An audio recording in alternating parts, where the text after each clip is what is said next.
Ecosystem, पारिस्थितिकी तंत्र।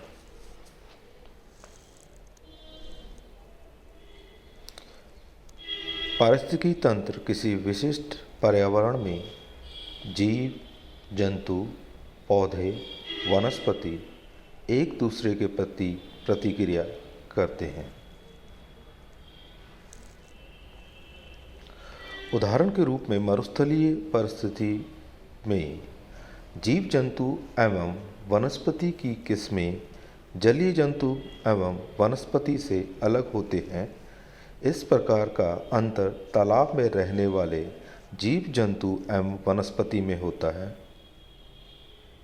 यह सभी सम्मिलित रूप से किस प्रकार एक दूसरे से सामंजस्य स्थापित करते हैं तथा अपने पूरे वातावरण को व्यवस्थित करते हैं, किस प्रकार एक दूसरे पर अपने भोजन आदि के लिए निर्भर रहते हैं तथा जीवन चक्र समाप्त होने पर किस प्रकार अपने वातावरण को प्रदूषण से बचाते हैं, इन सभी का अध्ययन पारिस्थितिकी तंत्र में किया जाता है।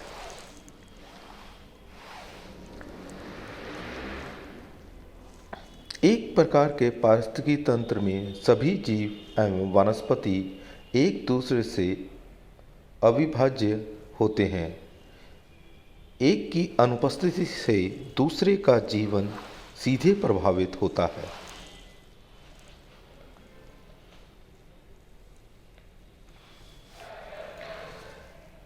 G.L. क्लार्वी 1954 द्वारा दी गई परिभाषा के अनुसार पारिस्थितिकी तंत्रों में वे पारिस्थितिकी प्रणालियां सम्मिलित होती हैं जिनमें पौधे व जीव जंतु अपने पर्यावरण से एक प्रकार के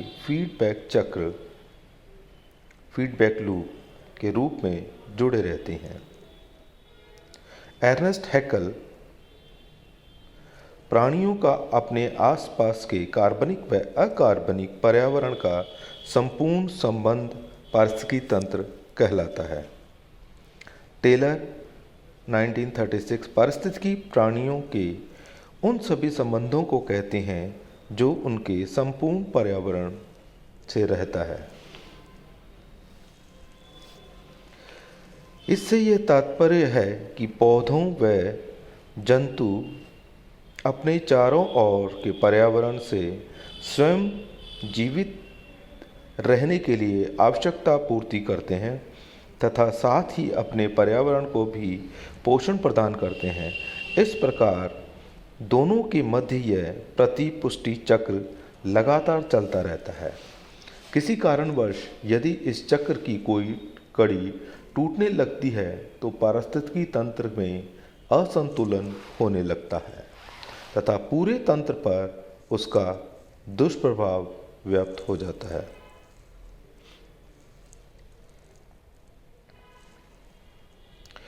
भारत में विश्व के भूक्षेत्र का लगभग 2.4% अंश पाया जाता है, जबकि यहाँ की विश्व की जैव विविधता बायोडायवर्सिटी का 8% अंश विद्यमान है। विश्व के 12 विशाल जैव विविधता वाले केंद्रों में भारत का स्थान भी आता है। पौधों की विविधता प्लांट वैरायटी की दृष्टि से भारत का विश्व में 10वां तथा एशिया में चौथा स्थान है। भारत में 48,000 किस्मों के पौधे व लगभग 79,000 किस्म के जानवर पाए जाते हैं। इनमें से 1500 पौधों की किस्में, 79 स्तनधारी जीव मैमल्स, 44 पक्षी, 15 रेंगने वाले जानवर रेप्टाइल्स, 3 जल स्थल चर पशु व अनेक प्रकार के कीट पतंगे खतरे में आए माने जाते हैं।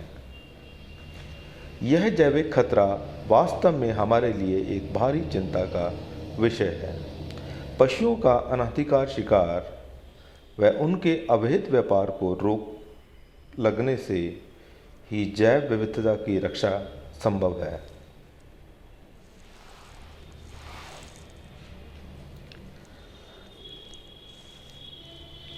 भारत में जीव मंडल आरक्षित स्थलों बायोस्फीयर रिजर्व की स्थापना की गई है। हमारे देश में पौधों, जानवरों व अन्य जीव जंतुओं के संरक्षण के लिए 13 जीव मंडल आरक्षण स्थापित किए गए हैं। ये नंदा देवी, नीलगिरी, नौरेक, मन्नार की खाड़ी, मनास, सुंदरबन, ग्रेट निकोबार, पंचमढ़ी,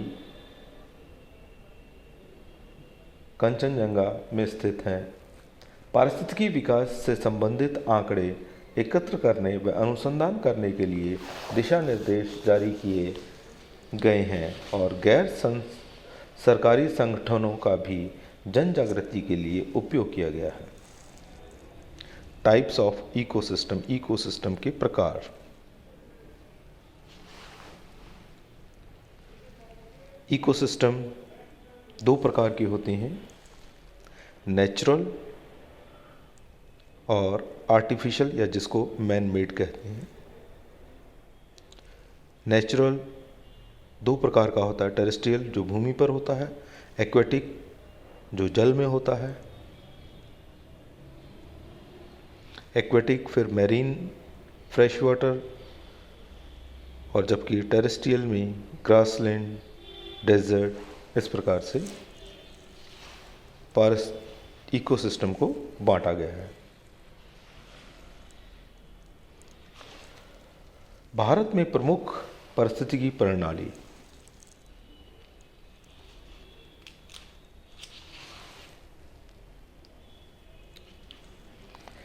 भारत की पारिस्थितिकी तंत्र को मुख्यतः नम क्षेत्रों, वेटलैंड, मैंग्रोव्स व प्रभावित कोरल रिलीफ में विभाजित किया गया है।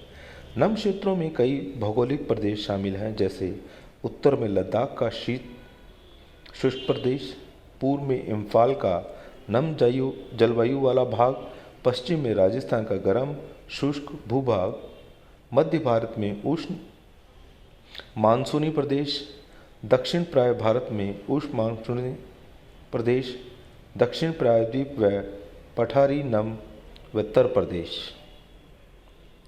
नम क्षेत्रों में अधिकांश भाग बड़ी नदियां जैसे गंगा, तप्ती, नर्मदा, गोदावरी, कृष्णा, कावेरी, ब्रह्मपुत्र आदि से जुड़ा होता है।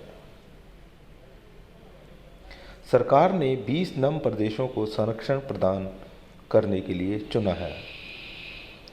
इसके पारिस्थितिकी प्रबंध का प्रयास किया जा रहा है।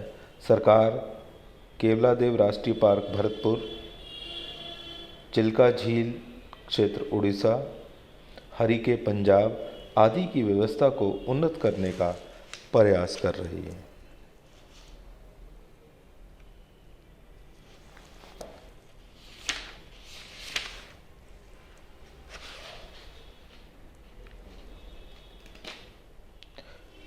मैंग्रोव में जो पौधे पाए जाते हैं वे नमक में भी जीवित रहते हैं, यानी साल्ट टॉलरेंट होते हैं। इन पेड़ों की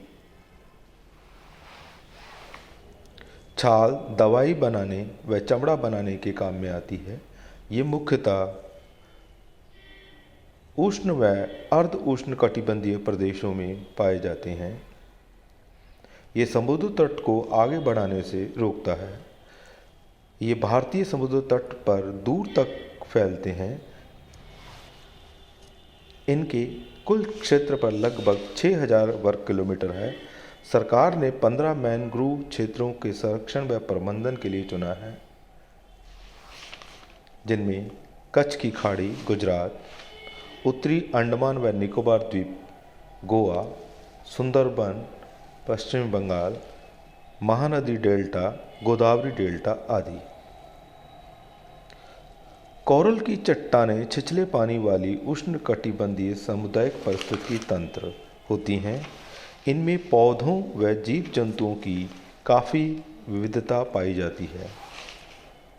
सरकार 4 कोरल रीफ प्रदेश जैसे मन्नार की खाड़ी, कच्छ की खाड़ी अंडमान व निकोबार द्वीप व लक्षद्वीप के प्रदेशों के संरक्षण व प्रबंधन के कार्य में संलग्न है। इस प्रकार देश की विभिन्न प्रदेशों में विभिन्न प्रकार की पारिस्थितिकी तंत्र पाए जाते हैं, जिन पर उनकी जलवायु, वर्षा संपदा, वन संपदा, भूमि की बनावट आदि भौगोलिक दशाओं का प्रभाव पड़ता है और उसी के अनुरूप वहाँ के पौधे, वनस्पति, पशु पक्षी प्रभावित होते हैं। जैव विविधता पारिस्थितिकी विविधता का ही परिणाम कही जा सकती है। राजस्थान का गोडावन पक्षी मरुस्थल की ही देन है।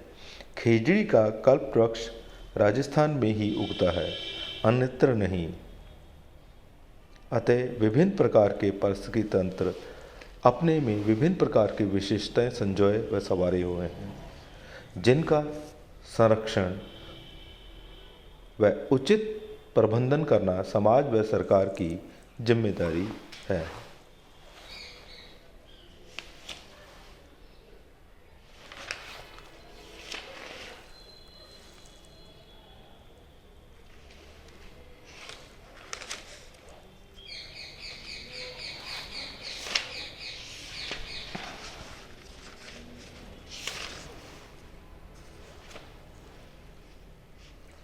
भारत में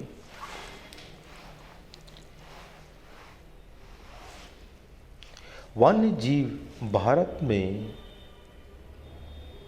वर्णित पारिस्थितिकी तंत्र के अनुसार अलग अलग क्षेत्रों में विभिन्न प्रकार के वन्य जीव पाए जाते हैं,